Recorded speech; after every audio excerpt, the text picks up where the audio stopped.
नमस्कार। चलिए शुरू करते हैं वीडियो को। Question number 1। भूख हड़ताल के दौरान किस जेल में क्रांतिकारी जतिन दास की मृत्यु हो गई थी? Option A Calcutta, B Allahabad, C Karachi, D Lahore. चलिए 2 सेकंड सोच लीजिए आप। Correct answer is option D Lahore. दरअसल 13 सितंबर सन 1929 ईस्वी को लंबे समय से भूख हड़ताल कर रहे जतिन दास की लाहौर जेल में मृत्यु हो गई थी। इन्होंने 63 दिन तक लगातार भूख हड़ताल की थी और 64वें दिन जो है इनकी मृत्यु हो गई थी। तो correct answer is option D Lahore. Next question is Vasco da Gama ने कुल कितनी बार भारत की यात्रा की थी? Option A 1, B 2, C 3, D 4। तो correct answer is option C 3। दरअसल वास्को डिगामा ने कुल 3 बार सन 1498 ईस्वी, सन 1502 ईस्वी और सन 1524 ईस्वी में भारत की यात्रा की थी। ध्यान रखिए कि तीसरी यात्रा के दौरान जो है वास्को डिगामा की भारत में ही मृत्यु हो गई थी और उसे कोच्चि में दफन कर दिया गया था। तो correct answer is option C 3 बार। नेक्स्ट क्वेश्चन इज अंग्रेजों और हैदर अली के बीच मद्रास की संधि कब संपन्न हुई थी? ऑप्शन ए सन 1767 ईस्वी, बी सन 1768 ईस्वी, सी सन 1769 ईस्वी, डी सन 1770 ईस्वी। तो correct answer is option C सन 1769 ईस्वी। अंग्रेजों और हैदर अली के बीच सन 1769 ईस्वी में मद्रास की संधि संपन्न हुई, जिसके द्वारा प्रथम आंग्ल मैसूर युद्ध का अंत हो गया था। वीडियो में आप अंत तक बने रहें, आने वाले सवाल और भी महत्वपूर्ण हैं और अगर आप चैनल पर नए हैं तो चैनल को आप सब्सक्राइब जरूर से कर लें। चलिए, सिविल सेवा के लिए प्रतियोगिता परीक्षा के आयोजन का प्रावधान किस चार्टर एक्ट में किया गया? Option A 1813, B 1833, C 1853, D 1858। तो correct answer is option C सन 1853 ईस्वी। सन 1853 ईस्वी में सर्वप्रथम सिविल सेवा के लिए प्रतियोगिता परीक्षा आयोजन करने का प्रावधान जो है वो किया गया था। नेक्स्ट क्वेश्चन इज सन 1857 ईस्वी के विद्रोह के दौरान मेरठ का कमांडिंग ऑफिसर कौन था? Option A colonel Mitchell, B general Hewitt, C general Hearsey, D Hughes Wheeler. तो correct answer is option B general Hewitt. 10 मई सन 1857 ईस्वी में जब मेरठ में विद्रोह हुआ तो उस समय वहाँ का कमांडिंग ऑफिसर जो है जनरल हेविट था। Next question is royal commission का संबंध किससे था? ऑप्शन ए मादक पदार्थ, बी शिक्षा, सी अकाल, डी कृषि। तो इसका correct answer he option A मादक पदार्थ। दरअसल सन 1893 ईस्वी में ब्रिटिश सरकार ने अफीम के उपयोग को नियंत्रित करने के लिए रॉयल कमीशन का गठन किया था। तो अफीम एक मादक पदार्थ है, तो correct answer is option A. Next question is Sharda act में लड़कों के लिए विवाह की न्यूनतम आयु कितनी निर्धारित की गई थी? ध्यान रखिएगा, लड़कों की पूछ रहा है। ऑप्शन ए 14 वर्ष, ऑप्शन बी 16 वर्ष, ऑप्शन सी 18 वर्ष, ऑप्शन डी 20 वर्ष। तो correct answer is option C 18 वर्ष। दरअसल सन 1929 ईस्वी के शारदा एक्ट में लड़कों के लिए विवाह की न्यूनतम आयु 18 वर्ष, जबकि लड़कियों के लिए विवाह की न्यूनतम आयु 14 वर्ष निर्धारित की गई थी। तो यहाँ पे लड़कों के लिए पूछ रहा है, इसलिए करेक्ट आंसर ऑप्शन सी 18 वर्ष। नेक्स्ट क्वेश्चन इज कांग्रेस ने अपने किस अधिवेशन में दादा भाई नौरोजी के निकास सिद्धांत को स्वीकार किया था? ऑप्शन ए सन 1888 ईस्वी, ऑप्शन बी सन 1896 ईस्वी, ऑप्शन सी सन 1901 ईस्वी, ऑप्शन डी सन 1903 ईस्वी। तो correct answer is option B सन 1896 ईस्वी। सन 1896 ईस्वी के कांग्रेस के कलकत्ता अधिवेशन में कांग्रेस ने दादा भाई नौरोजी के निकास सिद्धांत को स्वीकार कर लिया था। ध्यान रखिए एक फैक्ट ये भी कि इसी अधिवेशन में सर्वप्रथम वंदे मातरम का गायन किया गया था और इस अधिवेशन की अध्यक्षता जो है वो रहीमतुल्लाह सयानी ने की थी। तो correct answer is option B.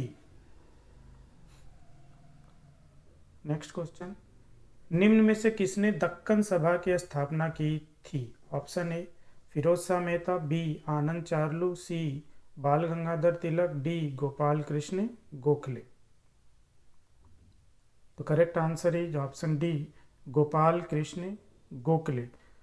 सन 1896 ईस्वी में गोपाल कृष्ण गोखले के द्वारा दक्कन सभा की स्थापना की गई थी। नेक्स्ट क्वेश्चन इज, भारत विभाजन के लिए गठित विभाजन परिषद में कुल कितने सदस्य थे? Option A 3, option B 5, option C 6, option D 7। तो correct answer is option B 5। दरअसल लॉर्ड माउंटबेटन की अध्यक्षता में विभाजन परिषद का जो है गठन किया गया था, जिसमें कुल 5 सदस्य थे। एक तो लॉर्ड माउंटबेटन स्वयं, बाकी 2 सदस्य मुस्लिम लीग से और 2 सदस्य कांग्रेस की तरफ से। अभी तक आपके कितने सवाल सही हुए कमेंट सेक्शन में आप ज़रूर बताएं, और अगर आप चैनल पे नए हैं तो चैनल को आप सब्सक्राइब जरूर से कर लें, क्योंकि इस चैनल पे आपको परीक्षा उपयोगी बहुत से फैक्ट और बहुत से काम के वीडियो मिलने वाले हैं। तो करेक्ट आप चैनल को सब्सक्राइब जरूर से कर लें। नेक्स्ट क्वेश्चन है, गांधी मर सकते हैं लेकिन गांधीवाद नहीं, यह कथन किसका है? Option A Mahatma Gandhi, B Jawaharlal Nehru, C doctor Rajendra Prasad, D Sardar Vallabh Bhai Patel. Correct answer is option A Mahatma Gandhi. दरअसल मार्च 1931 ईस्वी के कांग्रेस के कराची अधिवेशन में यह कथन महात्मा गांधी के द्वारा स्वयं कहा गया था। क्यों कहा गया था? वहाँ पे महात्मा गांधी को जो है नाराज युवाओं ने काले झंडे दिखाए थे और गांधी मुर्दाबाद के नारे भी लगाए गए थे। उसी संदर्भ में महात्मा गांधी का यह स्टेटमेंट स्वयं है। तो correct answer is option A. Next question is, सन 1942 ईस्वी के अगस्त प्रस्ताव की मुख्य बात क्या थी? ऑप्शन ए भारत की क्रमिक स्वतंत्रता, बी डोमिनियन स्टेटस, सी प्रांतीय स्वायत्तता, डी केंद्र में प्रतिनिधि सरकार। तो correct answer is option B dominion status. British सरकार के द्वारा 8 अगस्त सन 1940 ईस्वी में जो है वो एक अगस्त प्रस्ताव दिया गया था, जिसमें कि डोमिनियन स्टेटस देने की बात जो है की गई थी। इसको आप करेक्ट कर लीजिएगा, ये 1942 नहीं, 1940 है, बस मिस टाइपिंग हो गया है। Next question is, essays on the Gita नामक पुस्तक किसने लिखी थी? Option A Rabindranath Tagore, B Bal Gangadhar Tilak, C Jawaharlal Nehru, D Aurobindo Ghosh. तो correct answer is option D, इस पुस्तक के लेखक जो हैं वो अरविंद घोष हैं। नेक्स्ट क्वेश्चन है, हरिजन सेवक संघ के प्रथम सचिव कौन थे? Option A Mahadev Desai, B Ghanshyam Das Birla, C Amritlal Thakkar, D Mahatma Gandhi. प्रथम सचिव की बात हो रही है, तो correct answer is option C Amritlal Thakkar. 30 सितंबर सन 1932 ईस्वी को हरिजन सेवक संघ की स्थापना की गई थी। घनश्याम दास बिरला इसके प्रथम अध्यक्ष बनाए गए थे, जबकि अमृतलाल ठक्कर को इसका प्रथम सचिव बनाया गया था। नेक्स्ट क्वेश्चन इज, धरसना सत्याग्रह का संबंध किस आंदोलन से था? ऑप्शन ए स्वदेशी आंदोलन, बी होम रूल आंदोलन, सी असहयोग आंदोलन, डी सविनय अवज्ञा आंदोलन। तो correct answer is option D सविनय अवज्ञा आंदोलन। धरसना सत्याग्रह का संबंध सविनय अवज्ञा आंदोलन से है। अब ये क्या है कि सरोजिनी नायडू के नेतृत्व में 21 मई सन 1930 ईस्वी को यह घटना घटित हुई थी। तो ये भी ध्यान रखिए कि किसके नेतृत्व में? सरोजिनी नायडू।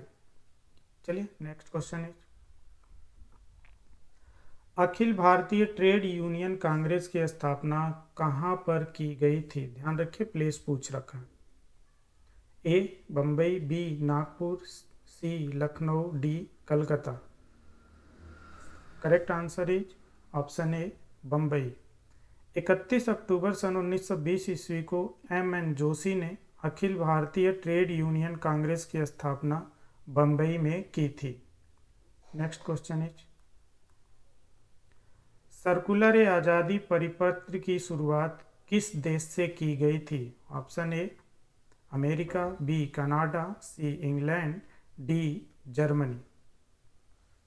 तो correct answer is option B Canada. सन 1907 ईस्वी में रामनाथ पुरी ने कनाडा से सर्कुलर ए आज़ादी परिपत्र की शुरुआत की थी। तो correct answer is option B Canada. Next question is Hunter committee में कुल कितने सदस्य थे? Option A 5, B 7, C 8, D 9। तो correct answer is option C 8 सदस्य थे। दरअसल जलियांवाला बाग हत्याकांड के जांच के लिए अक्टूबर सन 1919 ईस्वी को हंटर कमेटी का गठन किया गया था, जिसमें कुल 8 सदस्य थे और उन 8 सदस्यों में 5 जो है अंग्रेज थे और 3 जो है वो भारतीय सदस्य थे। तो ध्यान रखिए कि कुल 8 सदस्य थे।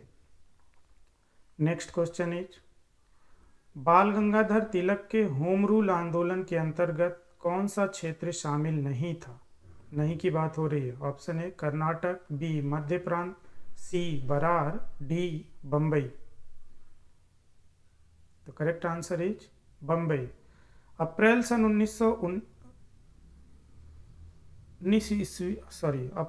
1916 ईस्वी में बाल गंगाधर तिलक के द्वारा होम रूल आंदोलन की शुरुआत की गई। अब बम्बई जो है इनके लीग के अंतर्गत नहीं आता था, बाकी इनके लीग का प्रभाव बरार, मध्य प्रांत और कर्नाटक में था।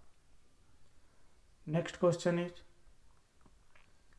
महात्मा गांधी ने कांग्रेस की अध्यक्षता किस वर्ष की थी? ऑप्शन ए सन 1922 ईस्वी, बी सन 1923 ईस्वी, सी सन 1924 ईस्वी, डी सन 1925 ईस्वी।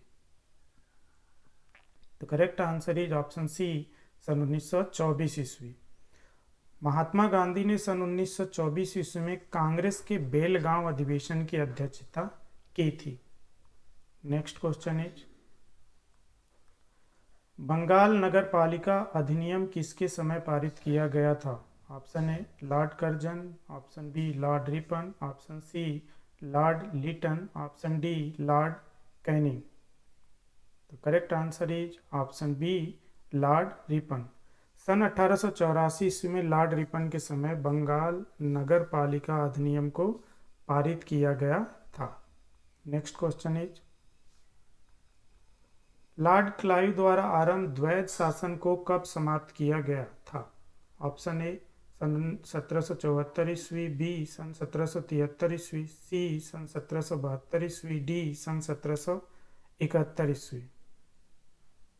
तो correct answer is option C सन 1772 ईस्वी।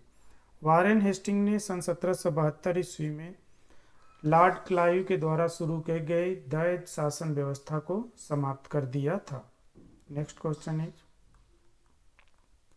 प्रथम दिल्ली दरबार का आयोजन कब किया गया था? ऑप्शन ए सन 1876 ईस्वी, ऑप्शन बी सन 1877 ईस्वी, ऑप्शन सी सन 1878 ईस्वी, ऑप्शन डी सन 1879 ईस्वी। तो correct answer is option B सन 1877 ईस्वी। 1 जनवरी सन 1877 ईस्वी को लॉर्ड लिटन के समय प्रथम दिल्ली दरबार का आयोजन किया गया था, जिसमें महारानी विक्टोरिया को केसर ए हिंद की उपाधि प्रदान की गई थी। ध्यान रखिए कहीं कहीं इसका जवाब आपको 1876 भी मिलेगा, जो कि गलत है। तो इसका करेक्ट आंसर होगा ऑप्शन बी सन 1877 ईस्वी। नेक्स्ट क्वेश्चन है सूर्यास्त कानून का संबंध किस भूमि व्यवस्था से था? ऑप्शन ए इजारेदारी, बी महालवाड़ी, सी रैयतवाड़ी, डी स्थायी बंदोबस्त। Correct answer is option D स्थायी बंदोबस्त। सूर्यास्त कानून सन 1793 ईस्वी में लॉर्ड कॉर्नवालिस के द्वारा शुरू की गई स्थायी बंदोबस्त से संबंध रखता है। क्या था ये कानून? ये कानून में ये प्रावधान था कि यदि कोई जमींदार निर्धारित तिथि के सूर्यास्त होने तक लगान वसूल करके सरकारी खजाने में जमा कराने में असमर्थ रहता था तो उसकी जमींदारियां छीन ली जाती थी। नेक्स्ट क्वेश्चन इज, निम्न में से किसने अभिज्ञान शाकुंतलम का अंग्रेजी में अनुवाद किया था? Option A Halhed, B Max Muller, C Charles Wilkins, D William Jones. तो correct answer is option D William Jones. सन 1789 ईस्वी में विलियम जोन्स ने कालिदास की प्रसिद्ध रचना अभिज्ञान शाकुंतलम का अंग्रेजी में अनुवाद किया था।